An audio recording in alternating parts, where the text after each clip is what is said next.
ఇంట్లో వారం రోజులు లేకపోతే చాలు స్కూల్కి సెలవు ఇచ్చినట్టు ఎవరికి వాళ్ళు పారిపోతారు. శేఖర్ వాళ్ళు సంబంధం చూడడానికి ఎందుకు రాలేదో కనుక్కోలేదు. ఏంటి శేఖర్ గారి వాళ్ళు రాలేదని అందరికి ట్యూషన్ చెప్పేస్తున్నారు. ఎవరో ఫోన్ చేసి మనకి ఈ సంబంధం ఇంట్రెస్ట్ లేదని చెప్పారంట. వాళ్ళకి రావడం ఇష్టం లేక ఎదవ కబుర్లు ఇవన్నీ. నువ్వు బాధపడకమ్మా, నువ్వు బాధపడకో. అలాగే డాడీ. వాళ్ళ తాత లాంటి సంబంధాన్ని నేను నీకు తీసుకొస్తాను. వాళ్ళ తాత అక్కర్లేదు, వాళ్లే కావాలి. ఎందుకు రారో చూస్తాను. ఎందుకు వస్తారో నేను చూస్తాను. Your genius daddy. నేను మహా వాళ్ళని చూశాను. ఇది ఒక్క మహా మడతేసి ఇస్త్రీ చేస్తాను మీ మమ్మీని. థ్యాంక్స్ అండి, thank you so much. Just స్పోకెనా? వాళ్ళు రేపు లంచ్కి రావడానికి ఒప్పుకున్నారు. Great madam. ఏంటి ఇందాక వాళ్ళు రారంటే నవ్వావు, వస్తున్నారంటే ఏడుపు మొహం పెడతావేంటి? నవ్వేస్తుందిలే మహా, ఇప్పుడే కదా గుడ్ న్యూస్ చెప్పావు. ఆనందం అందవే. No no, it doesn't really matter. Shekhar వాళ్ళు వస్తున్నారని తెలియగానే మా మమ్మీ చేసిన హడావడి అంతా ఇంత కాదు. నాకు డ్రెస్ సెలెక్ట్ చేసింది, నేను సెలెక్ట్ చేసిన పువ్వులు పక్కన పడేసింది. హలో, మంగమ్మ సెలెక్ట్ చేసిన మెనూతో డైనింగ్ టేబుల్ నింపేసింది.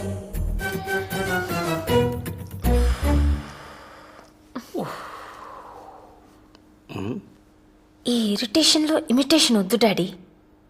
కుక్క పిల్లకి కోపం వచ్చిందా? హలో హలో, బెనర్జీ గారు. లంచ్ రెడీ అయిందా? ఎప్పుడో. అమ్మాయి కింది దిగిందా? ఇప్పుడే. మేము రావడం లేదు. ఏమైందండి? మేము వస్తామన్నప్పుడు మీకు ఇంట్రెస్ట్ లేదన్నారు కదా. అప్పుడు మా శేఖర్ కూడా ఏమైందండి అని ఇలాగే అడిగాడు. అది మీరు అంటుంటే వినాలనిపించి వస్తామన్నవే తప్ప మాకు ఇంట్రెస్ట్ లేదు.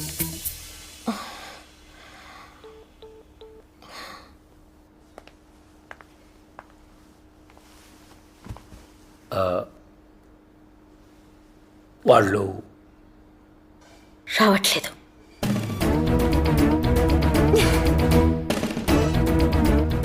మంగా, ఆ చికెన్ తీసి లోపల పెట్టు. బాగా కుదిరింది.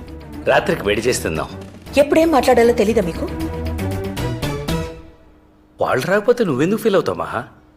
నువ్వేం తప్పు చేయలే కదా. ఇప్పుడు చెప్పనా? ఏంటి? ఆ చికెన్ తీసి లోపల పెట్టమని.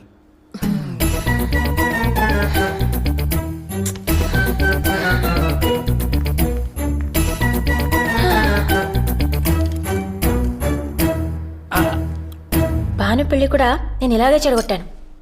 అది ఎలా ఉందో. వచ్చాక ఫోన్ కూడా చేయలేదు. నిన్నే కలవరిస్తోంది. నీకెలా తెలుసు? నందు చెప్పాడు. నందునా? ఆల్రెడీ ఉన్న గొడవల్ని ఇంకా కాంప్లికేట్ చేయట్లేదు కదా నువ్వు. ఏంటి డాడీ? ఆడ పేరు చెప్పగానే నీ కళ్ళు మతాపుల్లో వెలిగిపోతున్నాయి. పో డాడీ. నందు పేరు వినగానే నా కళ్ళల్లోకి నిజంగానే అంత మెరుపు వచ్చేసిందా?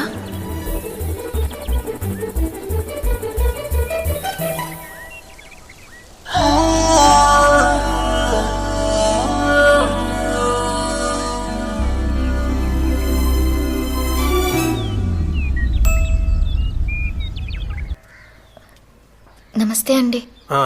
ఇప్పుడు నువ్వు చేతులు కడుక్కొని కాఫీలు గట్టం పెట్టక వెంటనే వెళ్ళిపోవాలా? ఏదవ ఫోన్ అర్థమై సావదురా. ఇప్పుడు వచ్చే మాఘమాసం నీకు వల్లికి లగ్గ పెట్టేయమని ఇంట్లో ఆడవాళ్ళు ఒకటే గోల. భాను పిల్లకుండా చేసుకున్నాను మీకు చాలాసార్లు చెప్పానండి. మొన్నాడు ఎవడో వచ్చాడు, అతని క్యారెక్టర్ అంత బాగాలేదని. మీరు ఇచ్చే కట్నాలకి కలెక్టర్ వస్తారు మరి. సరే అండి, నాకు ఎందుకు కానీ సుమారుగా ఒక తారీఖు అనుకుందాం. ఈ ఆగస్టుకి నా కూతురుని చేసుకుంటానని చెప్పు. నేను వల్లిని చేసుకోను అనట్లేదు, కానీ భాను కూడా నచ్చే కుర్రాడు దొరకాలి కదా. ఇక నువ్వు తిరగలు తిప్పినట్టు అక్కడే తిప్పకో. ఒక వండర్ఫుల్ అబ్జర్వేషన్ ఒకటి చెప్పనా నీకు. యాసంకాలం మజ్జిగానం తిన్నాక మామిట్టం కెట్టుకెళ్ళి పెరట్లో ఆడేస్తాం. ఏడాది తిరిగేసరికి అది చెట్టు అవుతుంది, కాయగా వస్తుంది. కానీ 10 ఎకరాల మామిడి తోట పెంచాలంటే అలా కాదు కదా. రైతు 10 మంది పాలేర్లు, 100 మంది పనులు, వేయడానికి ఎరువులు, కోయడానికి కూలీలు, అబ్బో లెక్కే వేరు. అంటే ఇప్పుడు నీ చెల్లెలు నేను తక్కువ చేసి మాడట్లేదు. అది ఆడపిల్లే, నా కూతురు ఆడపిల్లే. కాకపోతే అది పెళ్ళాక ఏడుస్తూ వెళ్తుంది, నా కూతురు 7 వారాలు నగలతో వెళ్తుంది. అది డబ్బు బలం. అసలు డబ్బే బలం. ఏంటే మీ అత్తయ్య కూతురు వచ్చి వెళ్ళిపోయినంత మాత్రాన సంబంధాలు కలిసిపోయి అనుకుంటున్నారా? ఇప్పుడు జరిగిపోయిన విషయాలు చిన్నపిల్లలు కాబట్టి మీరు మర్చిపోయారు సరే, ఆవిడ సంగతి ఏంటి? కళ్ళు మూసుకొని దేవుడి ముందు కూర్చుంటే సరిపోద్దా? ఏమండే బయటకు వచ్చి మీ కొడుక్కి 4 మంచి మాటలు చెప్పి వల్లిని చేసుకోరా మంచిది, వచ్చే నెలలో చేసుకోరా మరీ మంచిది. వెంకన్న గారితో మనకు బోళ్ళు లావాదేవీలు ఉన్నాయరా బాబు. ఆయన కోప్పడితే ఊళ్ళో మనకి మంచినీళ్ళు కూడా పట్టవు, రోడ్డు నడిపోతావు. పెద్దదానికి పెళ్లి కాదు, చిన్నదానికి చదువు రాదు, ఉండడానికి ఇల్లు ఉండదు, ఏమైపోతామని జాగ్రత్త చెప్పొద్దండి.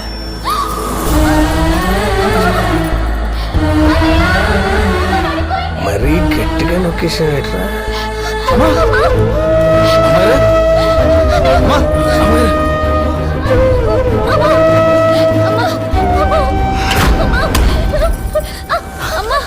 మీరు తీసుకెళ్ళండి, నేను డబ్బు తీసుకొని వస్తాను. జాగ్రత్త.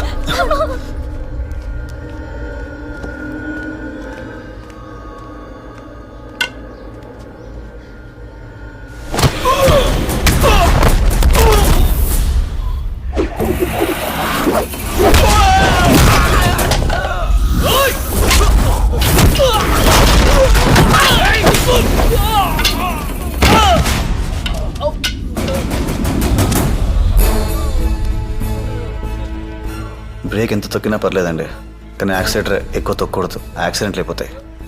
వెంకన్న గారు, ఎవరికైనా సరే ఫ్యామిలీ యాక్సిలేటర్ లాంటిది, కొంచెం చూసి తొక్కండి. లేచాక అడిగి ఇచ్చేయండి.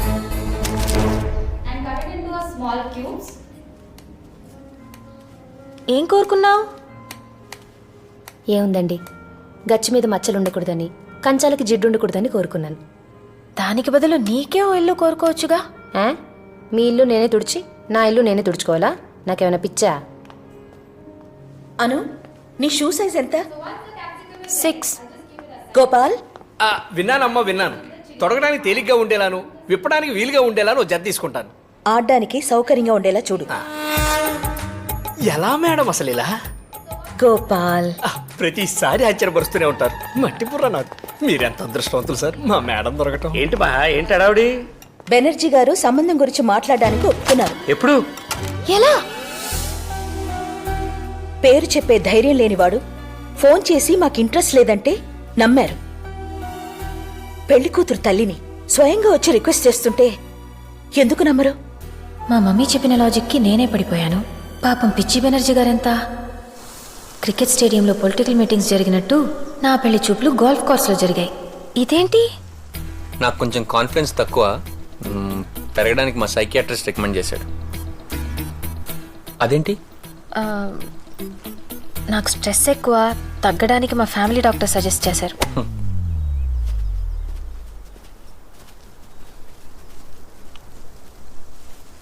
మ్యామ్,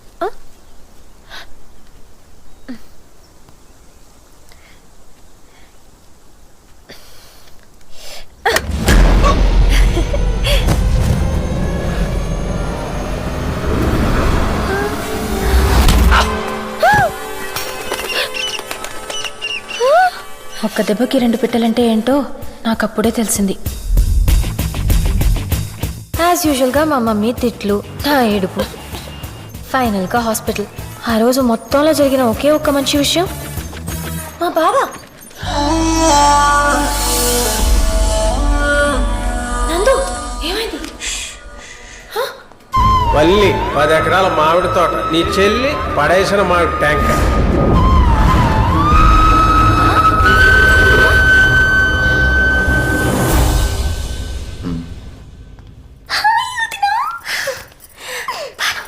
ఇప్పుడు ఎలా ఉంది? రేపు స్టంట్ వేస్తామంటున్నారు. సారీ అత్తయ్య, నాకు తెలియదు. నీ కొడుకు దుర్మార్గుడు, ఫోన్ కూడా చేయడు. అలాంటిదేం లేదమ్మా, నీకు శ్రమ ఎందుకని.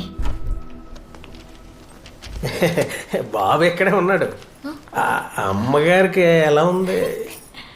పాలేరు పేపర్ చదువుతున్నాడంటే బాగున్నట్టే.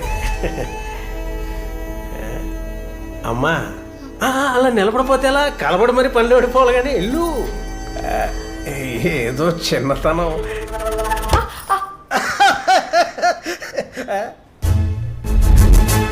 సిగ్గుకి స్పెల్లింగ్, మర్యాదకి మీనింగే కాదు, నవ్వుకి టైమింగ్ కూడా తెలియదు. ఏదోకి సరే అయితే మీరు జ్యూస్ తీసుకునే లోపు నేను బిర్లా మందిర్కి వెళ్ళి అమ్మగారు బాగుండాలని పూజ చేయించుకొస్తాను. మంచిదండి. ఆ. అత్తయ్య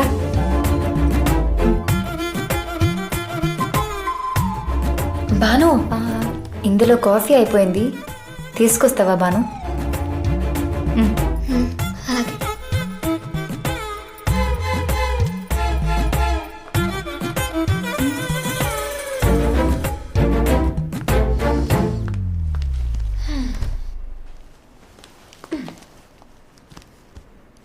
నందు, ఏమంటే వెళ్ళండి. అలా పిలిచినప్పుడల్లా వెళ్ళిపోకూడదురా. ఏమండి? మళ్ళీ అండి. కంగారు పడుకో, కంట్రోల్ మందే.